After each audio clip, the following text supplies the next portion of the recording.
GA4GH, or the Global Alliance for Genomics and Health, is an organization that's dedicated to global data sharing to improve health and the use of genomics in both research and clinical care.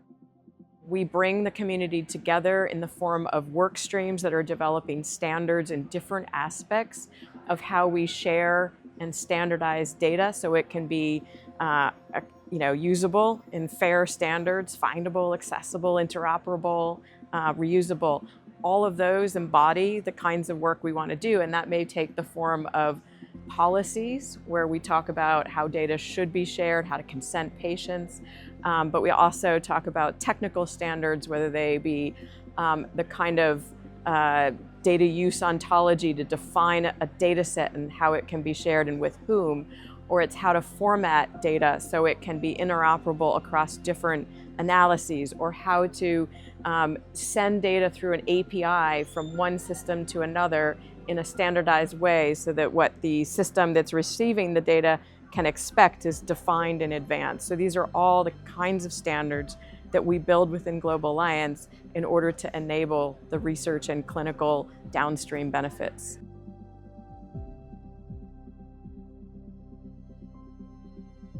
We rotate this meeting all around the world because it's critical to have in-person meetings where we can deeply engage in different regions of the world to both show the benefit of incorporation of GA4GH standards in the work that both members of our community do, but also the clinical and research enterprises that each of our regions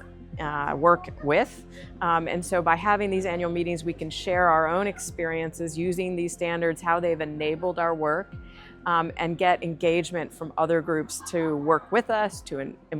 deploy these standards, show their benefit, and also contribute to improving them over time so that we can continue to keep pace with just the major advances in genomics and health. I'm delighted to be here today to participate in a GA4GH Plenary Meeting co-organized with SciLifeLabs.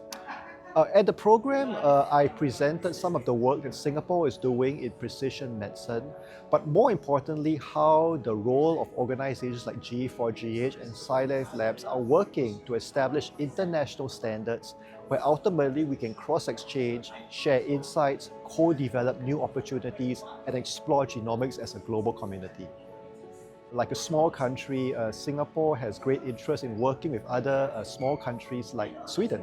to be able to share expertise. I would say that we are both very pragmatic countries where we can start to do projects on a short-term basis, always looking towards the next development and to build from there. I think that as these countries, we have a responsibility to be able to develop these programs for public benefit as well as for research insights and to catalyze new industry innovations. And this is where actually Singapore would like to work very closely with Sweden on many of these aspects. I think it's very interesting to see what's happening in other parts of the world in terms of also health data and health data aggregation and real-world evidence. And I think it was a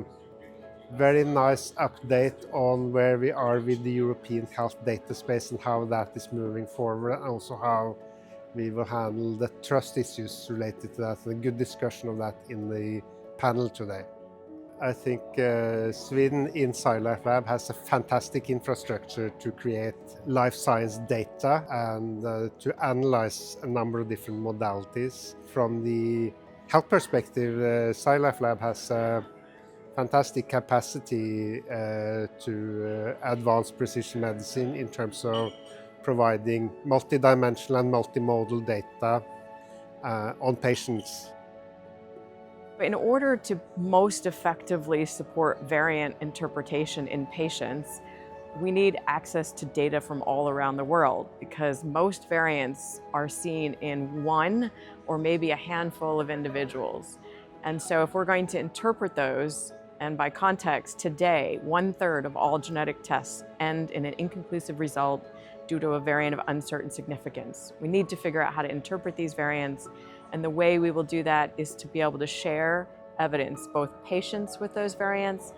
functional studies that may be done in different places around the world, and all of that evidence coming together to help support a clinical lab and a clinician interpret a result for a patient.